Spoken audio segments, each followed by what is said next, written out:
Today we're going to talk about a vintage diving watch from Seiko. This is reference 6309-7049. These watches were produced between 1976 to 1988. This particular specimen hails from February of '79. Before I go on, I'd like to point out that there have been modifications to this watch, and I'll bring those up as we go along. Okay?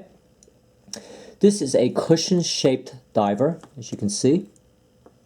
Has a combination of matte and shiny surfaces. Case is 316L steel, 43 millimeters on diameter with 22 millimeter lug widths.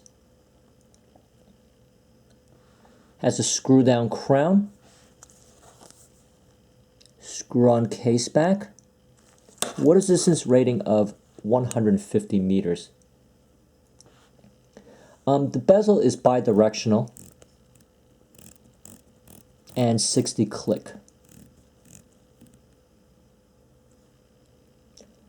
The hands indices and the dot at the triangle here are coated with superluminova. Now the OEM luminous material was promethium, which is a weakly radioactive compound. So that is modification 1. Modification 2 is the crystal. My crystal is sapphire with an anti-reflective coating. The OEM crystal was mineral with no such coating. In addition to the time, you can see there's a day and a date. Let me demonstrate how that's done. As you might have guessed, all the functions are actuated via the crown. So basically you have to unscrew it and then pull out a little bit here. You probably heard that very little click. There's one big click and then a little click. I guess that would be second position. You turn it clockwise to advance the date and counterclockwise to advance the day. As you can see, it cycles through English and Spanish. Finally, when you pull the crown all the way out, you can set the hands. Done. Screw it back down. Okay? So once again, unscrew the crown.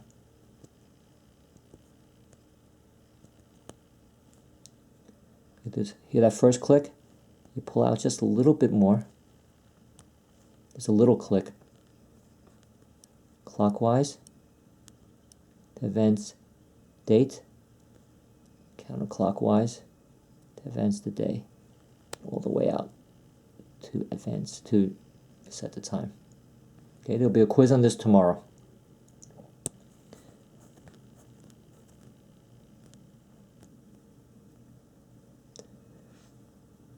Let me give you a close-up of the dial. Some of the features here. You see where it says water 150M resist? See how it's a yellow color?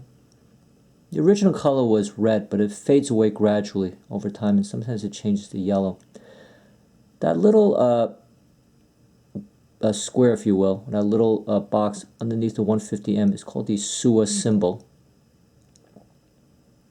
And if you look down to 6 o'clock position, you can see some writing to the left and right of it. You can see Japan 6309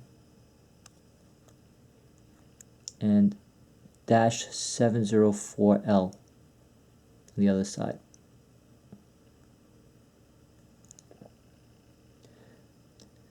Now I have a question.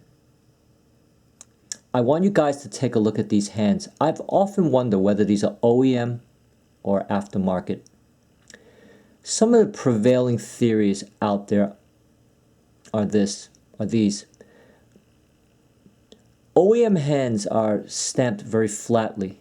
Surfaces are very flat, whereas aftermarket hands tend to be rounded. Now, these look flat to me, so it definitely meets that criteria. Now, the proportions of the minute hand appear to be correct, too. When I mean proportions, I'm talking about, I guess, how narrow this middle section is. On aftermarket hands, I think they're a little bit fatter, a little wider, and possibly a little bit shorter. Now, the one thing that I'm very unclear of refers to the points on the minutes hand. Now, I saw somewhere that on the internet that on OEM hands, these points actually have little notches on them. I mean, I guess here and here. I don't think mines have notches. And I looked at this under really high magnification. But some have speculated that OEM hands have these, like I said, these little, I don't know, cutouts or notches at the very corners here. So I'm a little bit confused about that. So you Seiko 6309 experts, please chime in. I'm very, very curious. That is another reason for putting up this video. I really need to ask someone who knows more than me. Actually, take one more look at the hands. Okay, a little bit obsessed about this.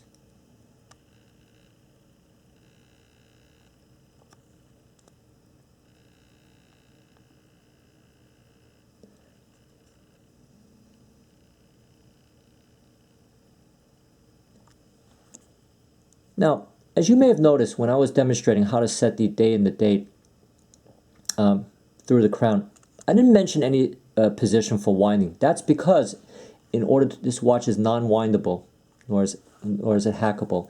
The way you start the watch is by giving it the old famous Seiko shake. And that's how you start the watch. You just shake it back and forth for, I don't know, 15 to 30 seconds, whatever you like. I guess at least 15 seconds. And they'll tighten up the mainspring and get the watch going. After wearing it a good 8 hours, you should be able to get a power reserve of about 40 plus hours. Now, unfortunately, my watch has a pretty crappy power reserve, only about 24, 25 hours. That's something I have to look into. I'm not sure why. There's different theories on the internet, and I'll explore them one by one. Suffice it to say, in spite of this low power reserve, it's never stopped on my wrist, and it keeps very accurate time, +1 to +2 seconds a day. And the watch was overhauled several years ago. I think about 6 years ago. Now the movement is Seiko caliber 6309, going at 21,600 beats per hour. Once again, non-winding, non-hacking.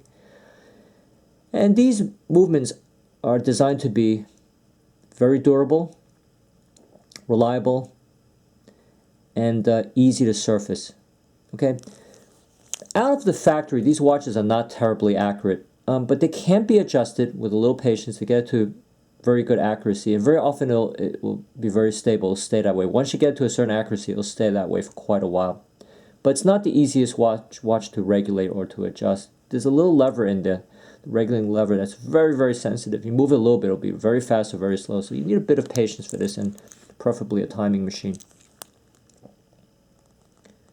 Let's take a look at the back. You can see the Seiko wave there. See all the writing, 6309-7049. Serial number, Japan A, water resist, stainless steel. Let's talk about the strap. This is not the OEM strap. OEM strap was a straight vented polyurethane strap, which are notoriously difficult to get in good condition. And brand new, you can pretty much forget about it. It might be a pristine example sitting in someone's drawer somewhere, but for all intents and purposes, they're not obtainable. Instead, I have mine on a water resistance leather strap. It's very comfortable, and I tend to find these straps more comfortable than rubber straps. I think I mentioned in one or two interviews, I'm not a big fan of rubber straps.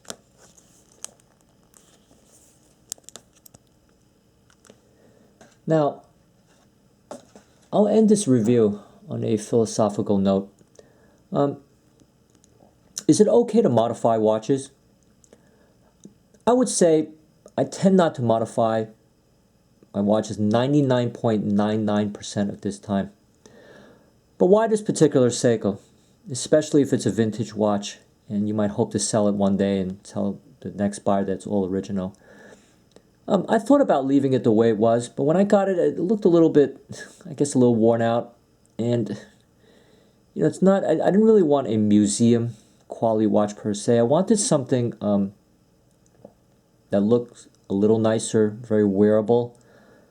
So I really wanted to kind of freshen it up a little bit. And I found that there are legions of individuals who actually modified the watches to even a greater extent than this. So I felt that I was in good company.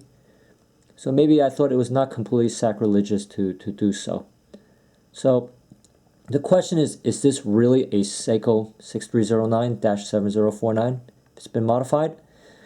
I would say that it is essentially so. I think the modifications that I have made don't really detract too much from the beauty of the watch. If I didn't relume these markers, they would have been kind of like the color sort of like a very dirty whitish color, not even like a cream color, very dirty whitish color. And I didn't find that pleasing to my eye. I guess if it had a very nice cream sort of color, a nice patina, I might have left it alone, but it was, I don't know how to quite describe it. It was quite unattractive looking. And as far as the crystal, I guess I could have left the crystal as it was. But the company that I sent to made a suggestion to change it to sapphire, and after seeing pictures of other people's modified watches, I thought it looked pretty nice. So I said, why the heck not? So I did it. Okay, something for you to think about until my next review. Thank you so much for tuning in. And once again, I'd like you to chime in about those hands. I'll give you another look at them. Question's been bugging me for a long, long time.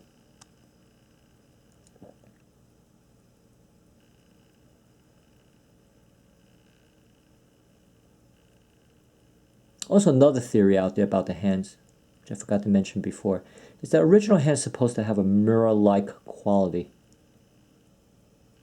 which I think these have. Zoom a little bit specifically on that.